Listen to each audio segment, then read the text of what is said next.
और आपके माध्यम से जुड़े हुए इस देश के सभी मतदाता, आप सबको नमस्कार।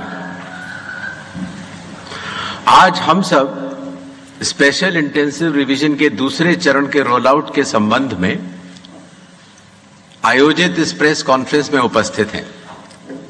मैं आप सभी का हार्दिक स्वागत करता हूं।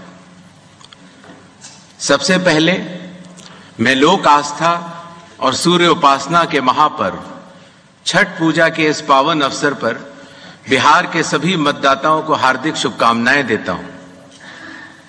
आज अस्ताचलगामी भगवान भास्कर को अर्घ्य देने के शुभ दिन पर मैं बिहार के 7.5 करोड़ मतदाताओं को विशेष रूप से नमन करता हूं, जिन्होंने निर्वाचन आयोग पर अटूट विश्वास जताया है और एसआईआर में पूर्ण भागीदारी निभाई और अब इस चुनाव में मतदान करने के लिए उत्साहित है। बिहार में एसआईआर के सफल संचालन के बाद आयोग ने देश के सभी 36 मुख्य निर्वाचन अधिकारियों के साथ 2 महत्वपूर्ण सम्मेलन आयोजित किए। इन बैठकों में एसआईआर से संबंधित अनुभवों, तकनीकी प्रगति और भविष्य की दिशा निर्देशों पर भी व्यापक चर्चा की गई। पिछले एसआईआर की मतदाता सूची से मैनुअल भी और तकनीकी तरीके से भी दोनों स्तरों पर मिलान का कार्य लगभग पूरा कर लिया गया है और इसके तैयारी के आधार पर अब चयनित राज्यों में एसआईआर का दूसरा चरण प्रारंभ किया जाएगा। याद रहे, एसआईआर का प्रमुख उद्देश्य है हर योग्य मतदाता को सूची में शामिल करना और अयोग्य को मतदाता सूची से हटाना। आइए अब पीपीटी के माध्यम से आपको विस्तार में एसआईआर के इस फेज 2 के बारे में बताते हैं। जैसा कि आप सबको पता है, एसआईआर का फेज 1 समाप्त हुआ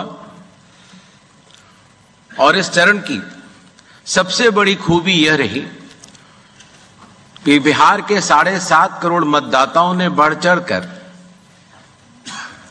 पार्टिसिपेट किया। 90,000 बीएलओस, सभी 12 राजनीतिक दलों के 1.6 लाख बूथ लेवल एजेंट्स, सब ने मिलकर मतदाता सूची को शुद्ध बनाने का कार्य किया और नतीजा आपके सामने है। 0 अपील्स, अर्थात बिहार की मतदाता सूची अधिकतम शुद्ध मानी जाएगी। अब फेज 2 12 राज्यों में या संघ शासित प्रदेशों में आरंभ होने वाला है। नेक्स्ट।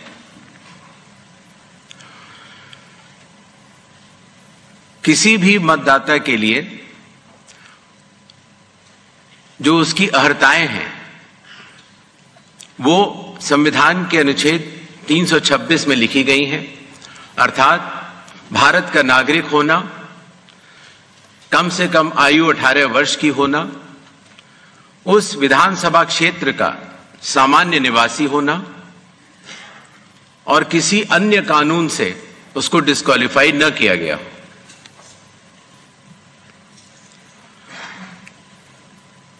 एसआईआर की आवश्यकता के बारे में काफी चर्चा हो चुकी है, लेकिन फिर भी चुनाव आयोग एक बार आपको बताना चाहेगा कि चुनावी कानून के तहत हर चुनाव से पहले इलेक्टोरल रोल का रिवीजन आवश्यक है और या जब भी चुनाव आयोग आवश्यकता अनुसार निर्धारित करे। विगत कुछ दशकों से लगभग हर राजनीतिक पार्टी ने मतदाता सूची के शुद्ध न होने के ऊपर चुनाव आयोग को लगातार शिकायतें दी हैं।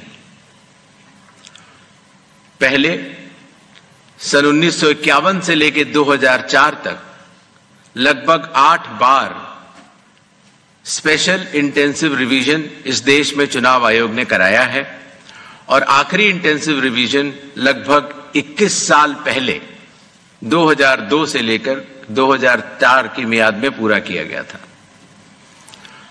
इस लंबे दौर में 2 दशकों से भी अधिक लंबे दौर में मतदाता सूची में कई परिवर्तन आवश्यक हो जाते हैं, जैसे कि भारत की विकास गाथा के साथ साथ लोगों का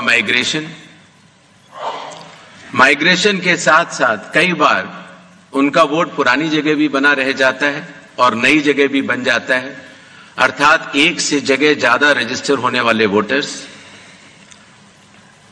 कई बार किसी की डेथ होने के बाद भी उसका नाम न हटाया जाना या गलती से किसी भी विदेशी नागरिक का नाम मतदाता सूची में आ जाना। इन चारों कारणों की वजह से चुनाव आयोग ने निर्णय लिया कि पूरे देश में चरणबद्ध तरीके से एसआईआर कराया जाए और इसकी पहली कड़ी बिहार आपके सामने समाप्त भी हो चुकी है और बड़े सफलतापूर्वक लोगों ने चुनाव आयोग पर विश्वास भी जताया है। एसआईआर करते समय एक बहुत बड़ी संख्या में चुनावी कर्मी चुनाव आयोग के साथ कंधे से कंधा मिलाकर काम करते हैं। आपको पता होगा कि लगभग हर 1000 वोटर के ऊपर एक पोलिंग स्टेशन औसत तौर पर हो जाता है। हर पोलिंग स्टेशन पर एक सरकारी कर्मचारी बूथ लेवल ऑफिसर के तौर पर कार्य करता है। एक विधानसभा क्षेत्र में 300 या 400 के बीच में लगभग पोलिंग स्टेशंस होते हैं और हर विधानसभा क्षेत्र में एक इलेक्टोरल रजिस्ट्रेशन ऑफिसर होते हैं, वो भी सरकारी कर्मचारी होते हैं और एसडीएम के स्तर के होते हैं और उनके अंडर में ये सारे बीएलओस कार्य करते हैं। इलेक्टोरल रजिस्ट्रेशन ऑफिसर को सहायता करने के लिए assistant electoral officer registration officers भी होते हैं, जो कि लगभग हर तहसील में एक या उससे अधिक होते हैं। ईआरओ एक सब डिविजनल मजिस्ट्रेट के लेवल का अधिकारी होता है, जिसकी कानूनी जिम्मेदारी होती है कि वो मतदाता सूची ड्राफ्ट तैयार करे, जनमानस से मिले हुए क्लेम्स एंड ऑब्जेक्शंस को रिसीव करे और उनके ऊपर एक निर्णय ले और उसके बाद एक फाइनल मतदाता सूची प्रकाशित करे। ईआरओ के इस निर्णय के बाद अर्थात फाइनल मतदाता सूची प्रकाशित करने के बाद अगर किसी भी सिटीजन ऑफ इंडिया को, उस विधानसभा क्षेत्र में रहने वाले किसी भी मतदाता को अगर कोई भी अपील करनी हो तो वो उस जिले के जिलाधिकारी के पास कर सकता है और अगर वह जिलाधिकारी के निर्णय से भी असंतुष्ट हो तो उस राज्य के चीफ इलेक्टोरल ऑफिसर के पास अपनी सेकंड अपील दायर कर सकता है। यह मैं इसलिए आपको बता रहा हूं कि बिहार में सभी राजनीतिक दलों के साथ मिलकर जब एसआईआर हुआ, उसके बाद जो जिला मजिस्ट्रेट्स के पास अपील आई 38 जिलों में, वह 0 थी। अर्थात ईआरओ और इलेक्टर्स ने मिलकर और बूथ लेवल एजेंट्स ने मिलकर बहुत ही अच्छा काम किया।